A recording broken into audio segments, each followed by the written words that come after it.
Why, hello there YouTube and welcome to a Revolting review. I am Random Ross and today I am reviewing Wolfman.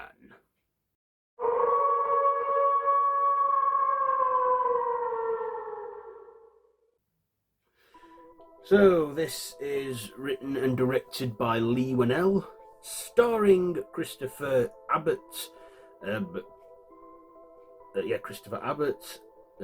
Julia Garner, Matilda Fifth,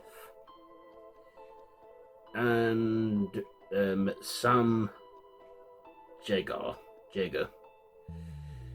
So this is a reimagining of the classic Universal horror, The Wolfman.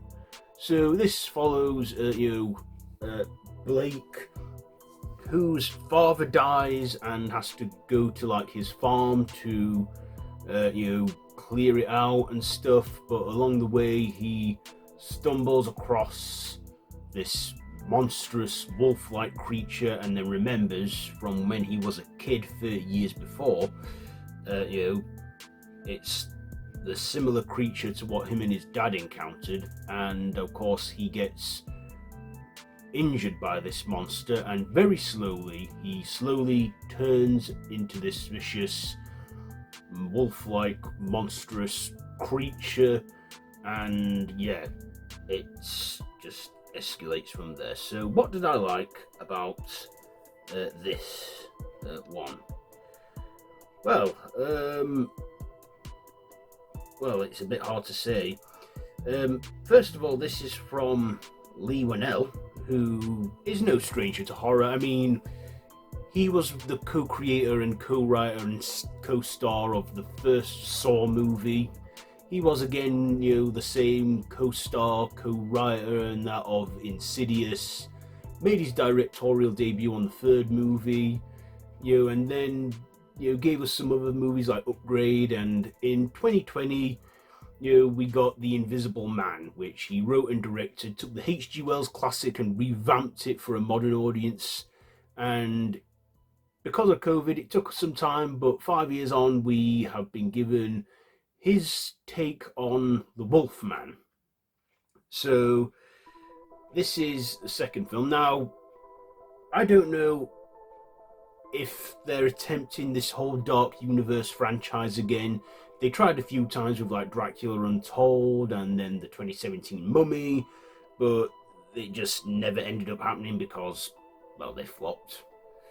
But in 2020, they did a good call by having Leigh Whannel do this Invisible Man, but not set things in motion for any universe or anything like that. And this is what this film does. It's its own film, doesn't set anything in motion for any crossovers or anything like that, and I think that's the way to sort of do it, really. Don't copy Marvel, just try and do it just stand alone and see where that goes, and then maybe try and cross it over. But in this they do that, and we get some practical effects, especially on the Wolfman look. Now, in the marketing we saw a terrible mask of the Wolfman, what it could look like, and I didn't like that. And in the final film we do see a better looking of it, but still not as, I don't know. For a majority of the film it's in the dark and we don't see much of the creature till the final act. And in this, it seems to not be a full moon that turns him. It seems to be like a slow burn disease that's slowly turning him into this monster. So kind of like Cronenberg's The Fly. I feel it referenced that quite heavily, especially towards the end, and if you've seen The Fly you know what I mean.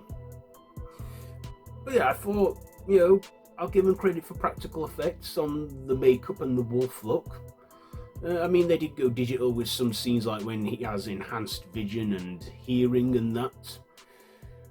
But our main lead in it, Christopher Abbott, I thought was okay. Definitely playing a family man. And that's what it sort of, he is. A family man that wants to do good by his kid and his wife. and yeah, he just unfortunately ends up becoming this monster. And you know, I liked Julia Garner as well as his wife Charlotte, and the young actress playing his daughter Ginger.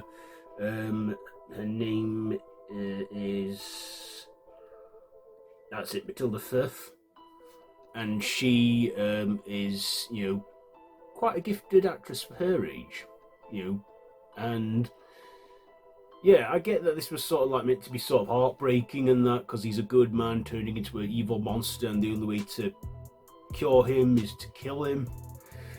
But yeah, this film was just under 2 hours, I believe, 1 hour and 40 minutes, so not a long movie.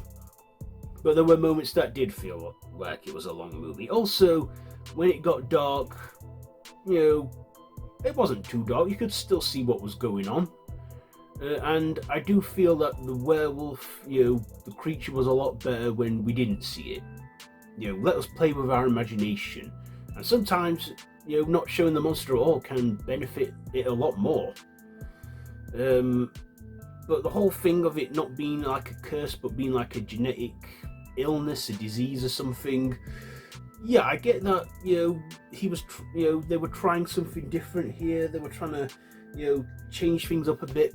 Also, the Wolfman in this isn't called Larry Talbot or Lawrence Talbot. He's called Blake Lavelle in this, not Larry Talbot. I thought, well, like in The Invisible Man, you still kept the Griffin name for the Invisible Man. Yeah, but again, this was Leigh Whannel's take. He wanted to, I guess, try something than the usual run-of-the-mill, the full moon thing, the transformation, etc. But if you ask me which of these like versions, reworks of the original is the best, I gotta be honest, I do think the 2010 version with Benicio del Toro, Anthony Hopkins, Hugo Weaving, and Emily Blunt is probably better. That's just my opinion. That is just my opinion. But if you like this one, then I'm glad you did. Me, I liked it. I like that they tried something new with this, but it just didn't do it for me, for the most part. But like I say, I thought the creature was probably a lot better when we didn't see it. But yeah, and like I say, I think they went practical with this. They didn't go like bonkers CGI, and yeah, maybe I'll rewatch it in time and get a different view on it. I don't know, but yeah, I guess I've got mixed emotions about this one. But I'm glad they had Leigh Whannel tried something, and I don't think he hit and missed, but it was all right. I get that it's had mixed reviews, and I have mixed feelings about it. So yeah, I thought the cast was good.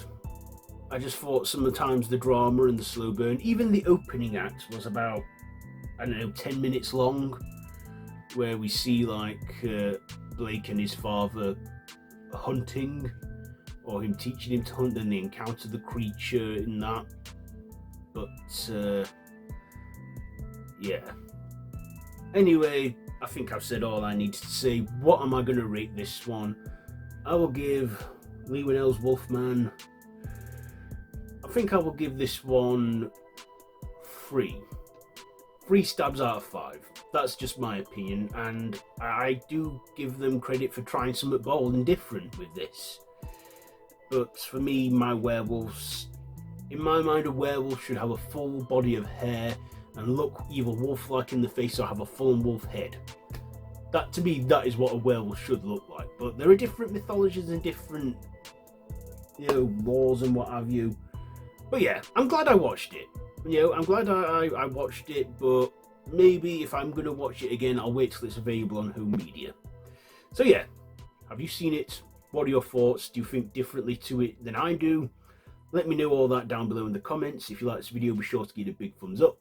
Share with your friends, and feel free to subscribe to the channel if you haven't already, and to hit that notification bell. I've been Random Ross. This has been a Revolting review on Wolfman. So yeah, I'll be seeing you soon, and until next time, don't have nightmares.